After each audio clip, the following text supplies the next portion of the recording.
Good morning, everyone. Well, it's nice to see such a wonderful turnout here, but that's not a surprise because we have all of us have heard of and heard uh, Dr. L. Subramaniam's music. Maybe all of us haven't had a chance to meet him personally, so we have all enjoyed and have been thrilled by his electric music. As the introducer said, he is a violinist who straddles two major systems of classical music of the world, which is Carnatic music, Carnatic classical, and Western classical orchestration. And he has experimented and collaborated with so many musical genres.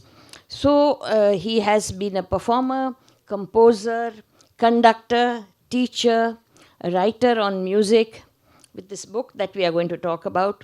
So he wears many hats, and he has also worn a stethoscope because he is a medical doctor to start with, though he never practiced. So you are Dr. L. Subramaniam.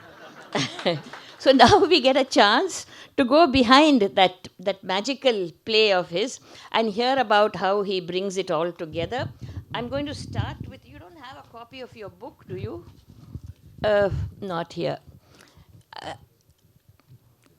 No, that's okay. Maybe she will bring it. But let me just say a word about your book and then ask my question to you.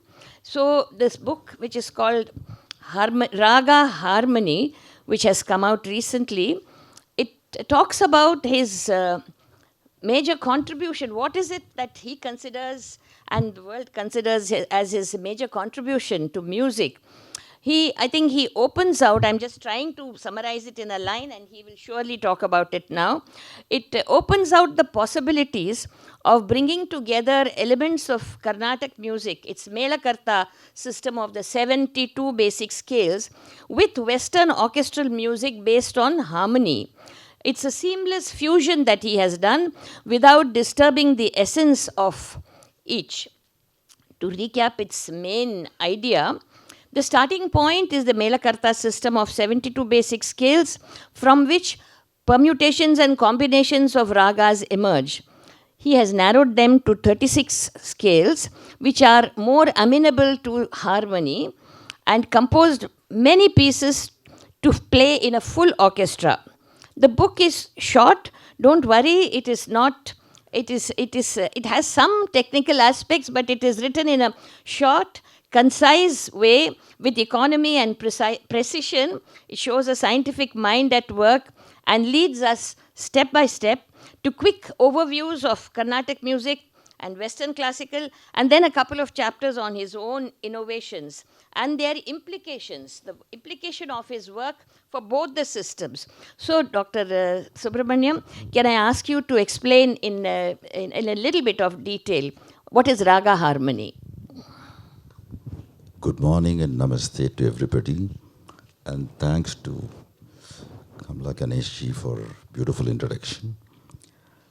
The whole book is about using our Indian system and incorporating to create major orchestral compositions. You know, in the past, as you all know, Indian music is probably the oldest musical system, which had the 12 notes much before many other systems.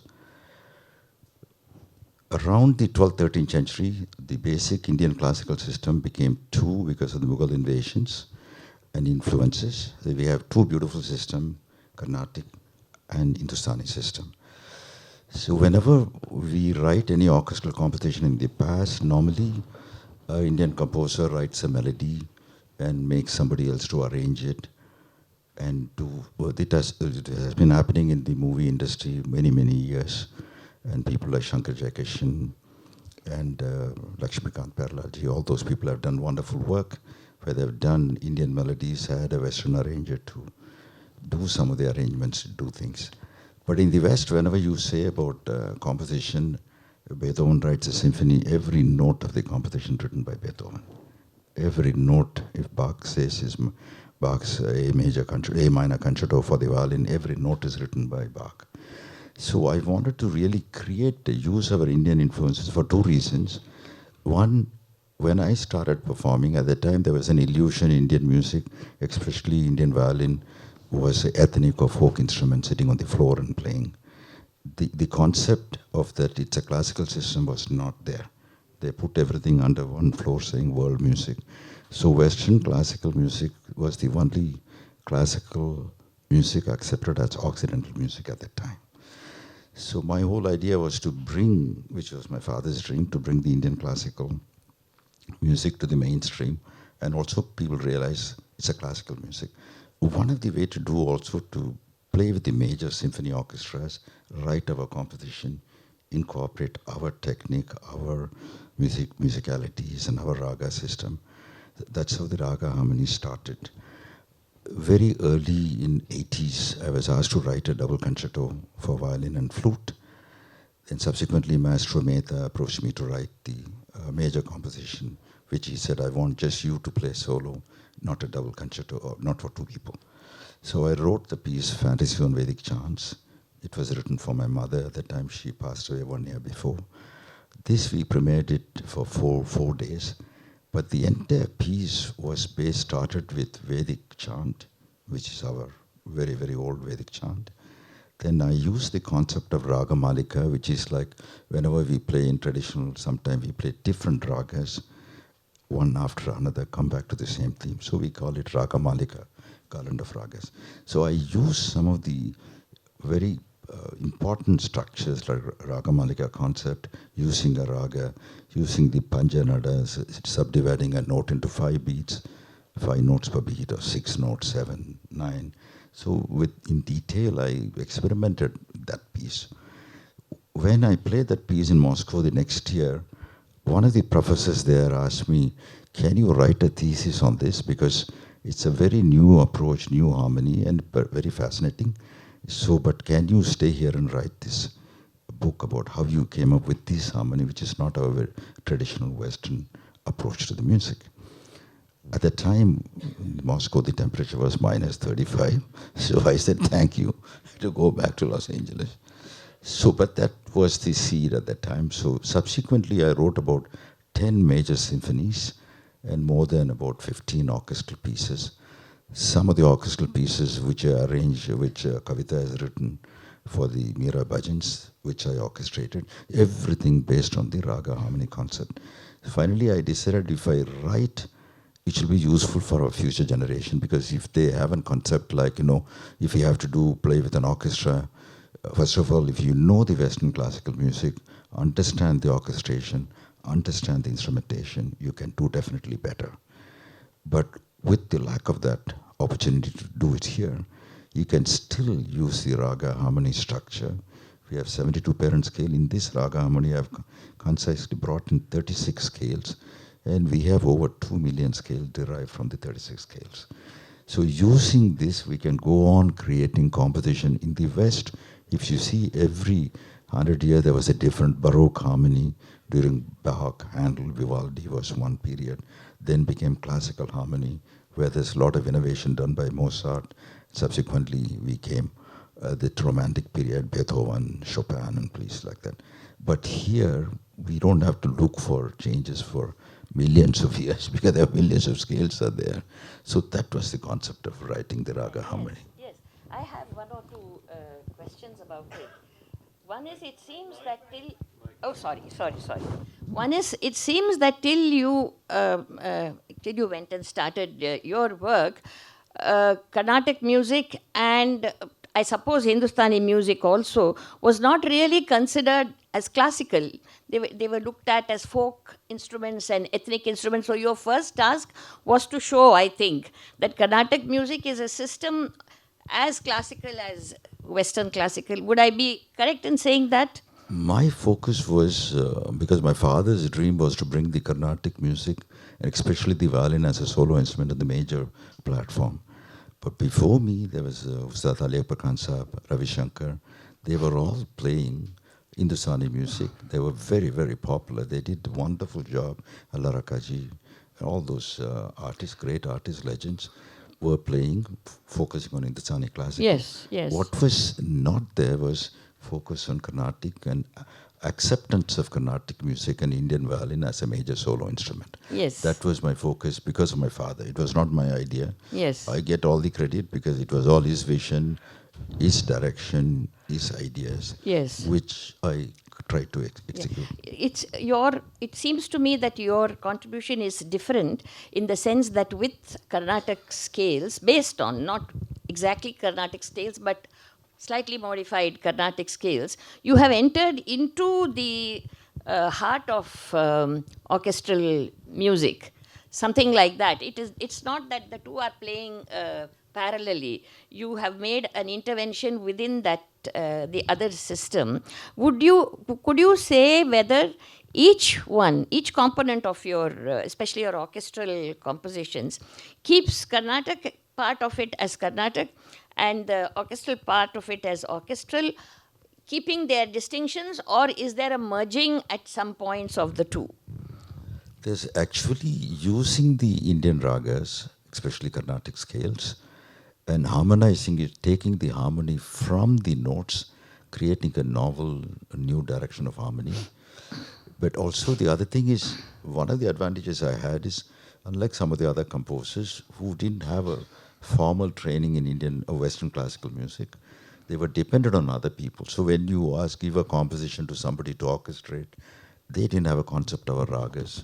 So they just wrote whatever Western harmony is needed, they put those notes there. But if you say you're using a raga, our trained ears, if you play one note which is not in the raga, immediately we'll think, oh, we are playing wrong. Yes. So that's a totally different approach. So when I say raga harmony, developing this system took some time. And I had the advantage of doing my master's in Western classical music orchestration things. So I was able to create something which was my father's dream also. Yes. So, do you? I'm putting it in a not in your vocabulary because I don't know that technical vocabulary, but you are putting the scales into the orchestral part of the composition, keeping the integrity of the scales, so you wouldn't mix keys.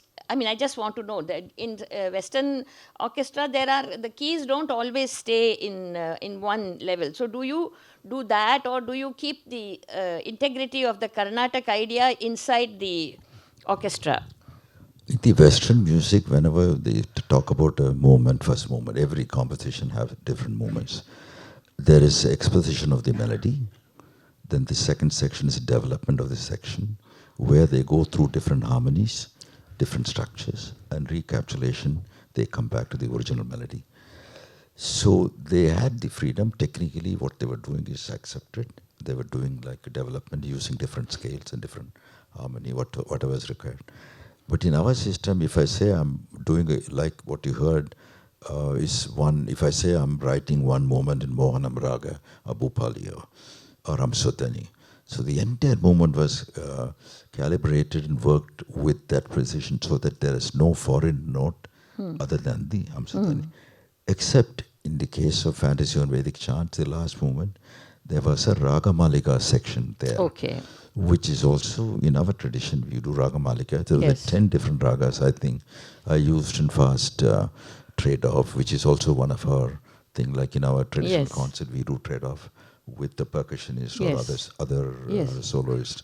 So it's whenever you do, the only thing is there is also a space where I was able to play my own raga, a space called cadenza, which is improvised. Yes. There I completely played almost like playing an Indian classical concert with my accompanist. Is there any scope, or has there been any scope in the orchestral music for you to introduce a little bit of, the meend or gamakam or any flourishes that are characteristic of Carnatic music and Hindustani with its meend?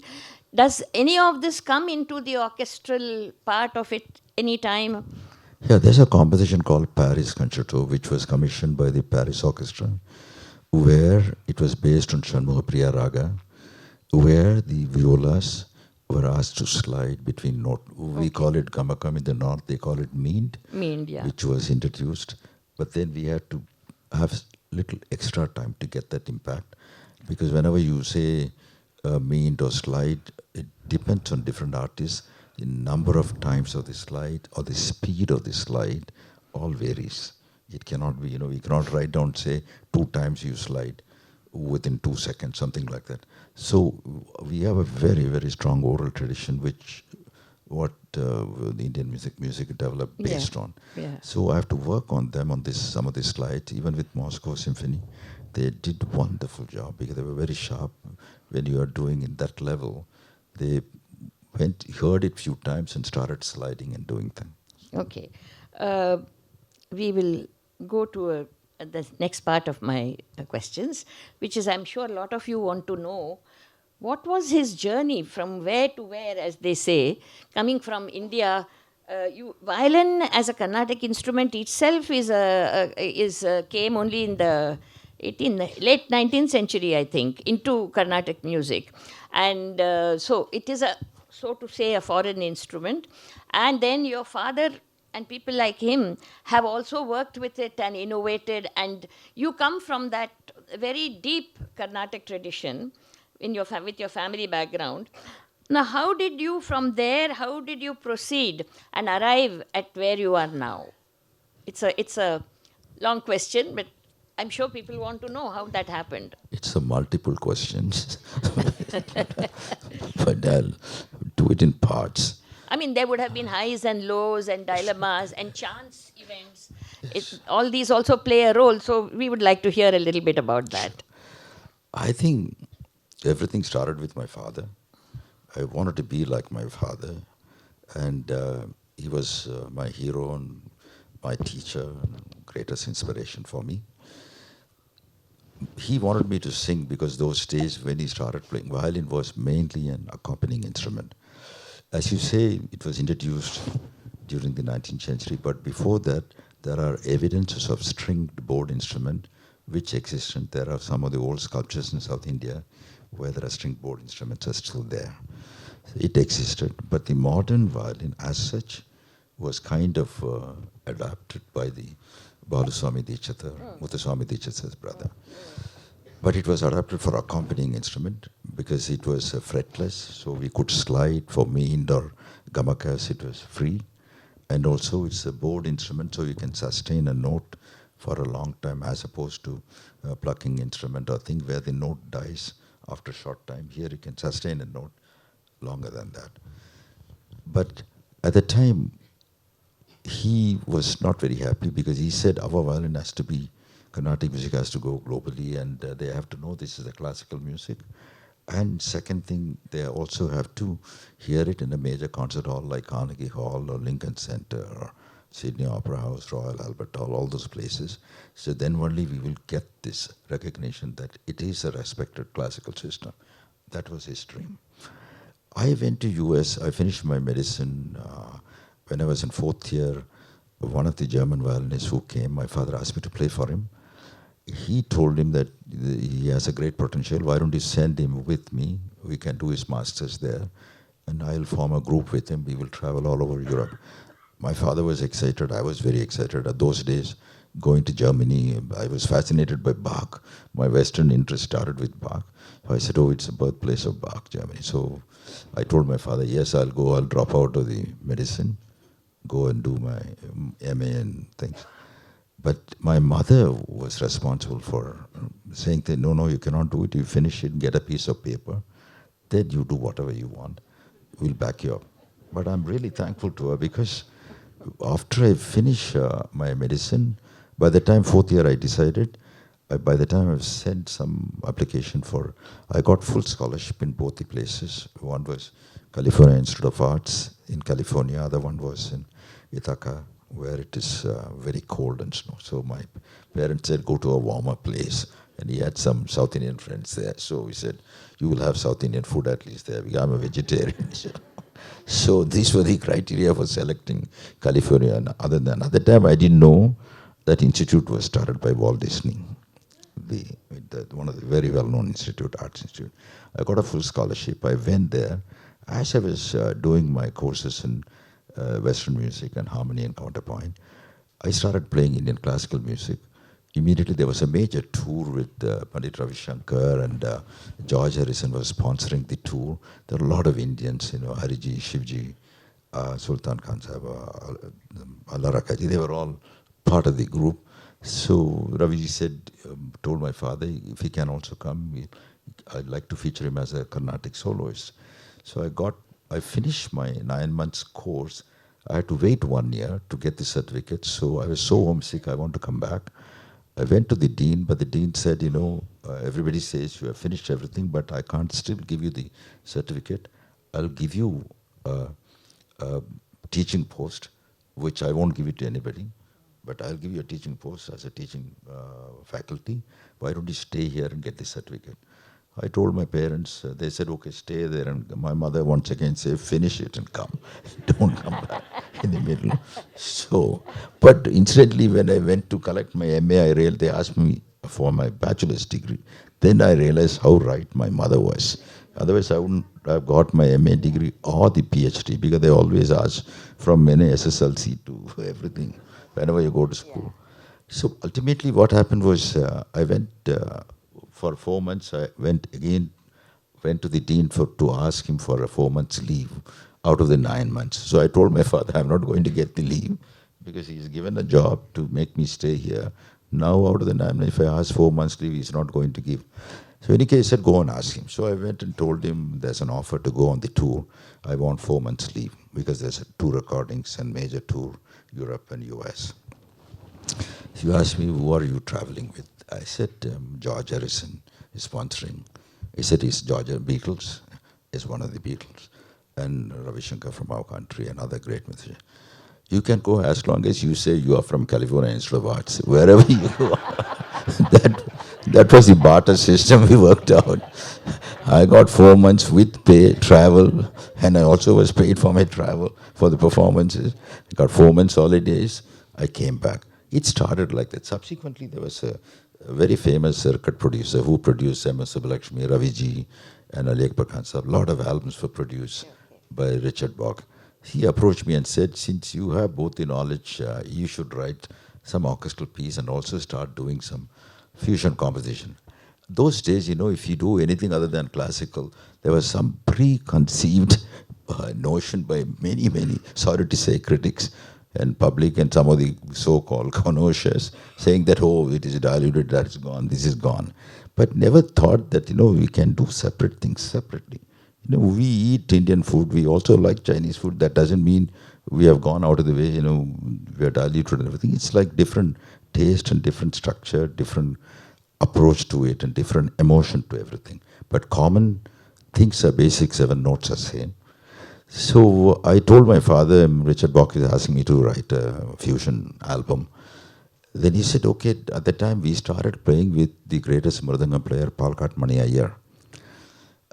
He said, okay, as long as here we don't know anything, you just do whatever you want. I did that first album called Fantasy Without Limits, which is different than Fantasy and Vedic Chants, which I wrote for Zubin later. I finished, forgot about it. I didn't have a group. I had some few musicians. He had arranged the musician. When I was traveling, he called and told me, I was in France at that time, your album has been selected as one of the 10 best albums of the year. You are with Miles Davis and, Carmen McRae. These are like legends that time in jazz and fusion. Some of the greatest known names.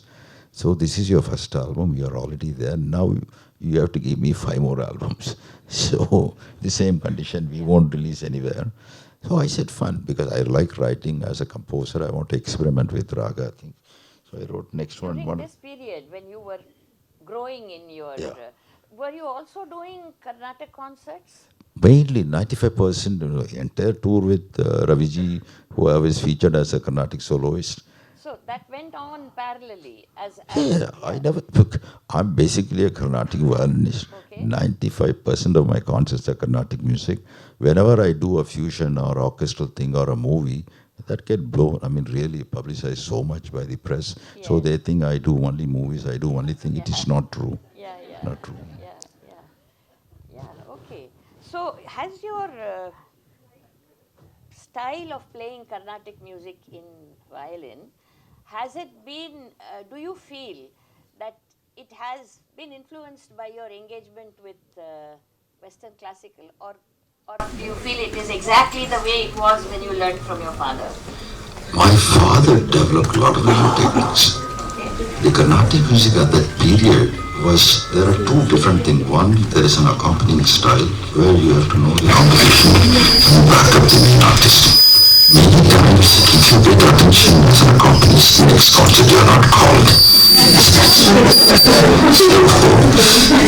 These are all the situations.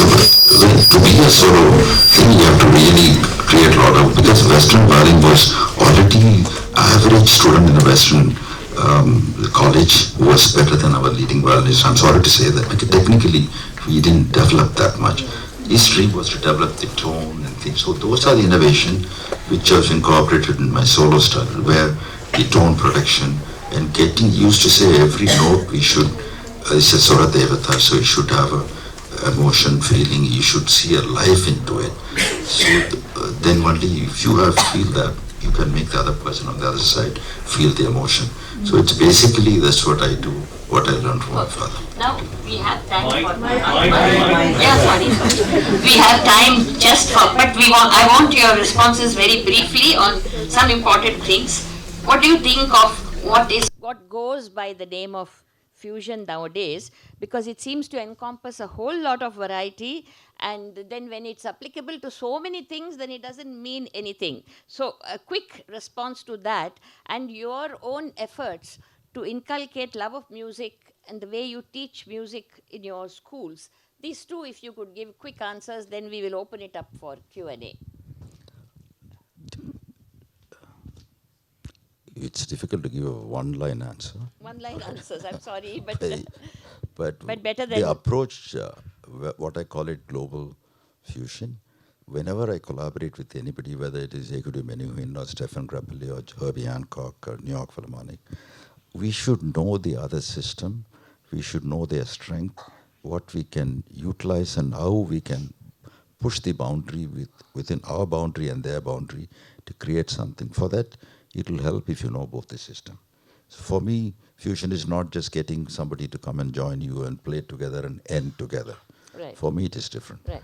The second thing Children, how do you inculcate love of music in children?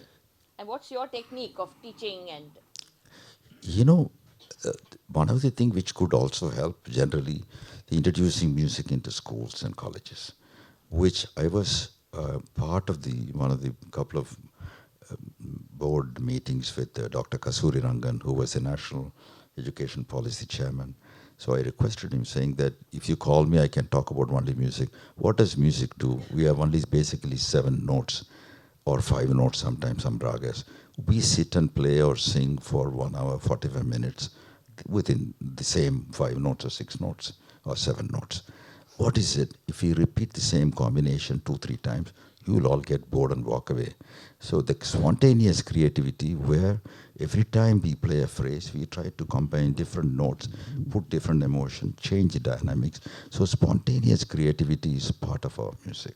So I told him, if you can introduce music even as an elective in schools and colleges everywhere, we will have a generation of people.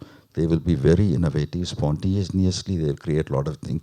And I feel music is very essential for intellectual, emotional, and spiritual development. So I think to develop the future generation, this has to be introduced. So automatically, they will know by the time they will get inspired. It's a responsibility of the artist to make sure whoever is coming, they are not walking away. So they get inspired and to go deeper into music. Last one-liner, absolute one-liner. Do you see yourself ultimately as a Carnatic musician who has brought flavor and some changes or some differences in Western classical? Or do you see yourself as not being allied to any particular genre, but your own genre, world fusion, as a creator of a new genre? Is that, how do you see yourself? Not one word, one line. And I'm not saying A or B, but I see myself as a musician who plays the violin. Thanks to my father. He introduced me to it, gave me the taste of it, and show me the depth of that, and which the inner peace I get as a musician when I play the violin after a concert, of the mental state, I cannot replace it with anything. Thank you so much. We have a, can we take a few questions and answers? Do we have some time? Yeah, in the interest of time, we can do two questions. Two maybe. questions, please. Yeah, I see two hands, one and two. Short questions, please. There are a lot, but Well, thank you for being here, and you've been an inspiration to so many. A question I have for you is that the younger generation who may not have the talent and the skill that plays musical instruments are moving more towards creating music with databases of content that you and other great artists create. How are you enabling the pure data that you basically can capture? So with AI and other technologies that are coming out, we can create good music. How can you help in that behavior? should we take the other two questions also and you give an answer together, or better to do each one? Each one. Okay. Okay. Sorry. different question. Sorry. Okay. I think Okay. AI coming to the scene is very interesting because in future they may not need any musician to orchestrate or write a piece or write an article about music or anything. If you say I write a piece like Beethoven, he'll write a piece in 2 minutes. Write an article like, some famous writer novel, it'll do it in 2 minutes. What is important to keep our tradition? If you go deep, and there's no shortcut to becoming a real musician. Only you have to practice many, many hours. You can be successful. Success doesn't mean you are a great musician. If you want to be really a musician, then you really work very hard and know your art form. And many, many years you practice, and people, your colleagues, other musicians start to respect you. The technical advancement which has happened drastically helps a lot ways. It helps a lot of people who want to get a shortcut. But we should have this and that, then we will get to something which is very, very special. Next. Good morning, sir. Someone else? Hello. Good morning, sir. So I have a question that have we forget the Sanskrit music or has we completely lost it? What is the question? I am saying that have we forgot the Sanskrit music? Sanskrit music. When you say Sanskrit music, I know only South Indian classical and North Indian classical music, which developed from Vedas, which is rooted in Sanskrit treatise. We don't have separately anything as Sanskrit music, to my knowledge. I might be wrong. Okay. Maybe you can help. No, you're right. Some of the old treatises for Natya Shastra or Sangeeta Ratnakara, they were in Sanskrit, but there are also a lot of treatises in the regional languages, so in Telugu and in Tamil and all that. So you're right. There's no such thing as Sanskrit music. But those are treatises. I mean, for the musicologists to know about it, there are Sangeeta Ratnakara, Bharatanatyam Shastra, all these things were written in Sanskrit, and our music developed from Vedas in both the system, Indian and Western music. Basically, it all started as a spiritual expression. In the West, it in the churches, like plain songs or chants, Gregorian chants and things like that. For us, the male priest used to sing a chant, the Vedas, starting with single note. Then it became a tri-note chant. During Samaveda, they started using all these 7 notes, and also, which is important to realize, during Samaveda time, not only we covered 7 notes, the ornamentation, sliding, mean or gamakas started. If you hear even today Samaveda, they don't do ta ra ra ra ra, they don't do that. There are some ornamentation, they slide and cover the whole range. So those are all based on the treatise, but the music at that time was called Indian classical music. Then it became South Indian and North Indian. Should we wind up? Yes. Yes. Thank I'm you sure so there are many more questions, but that's it for now. Thank you so much. Thank you.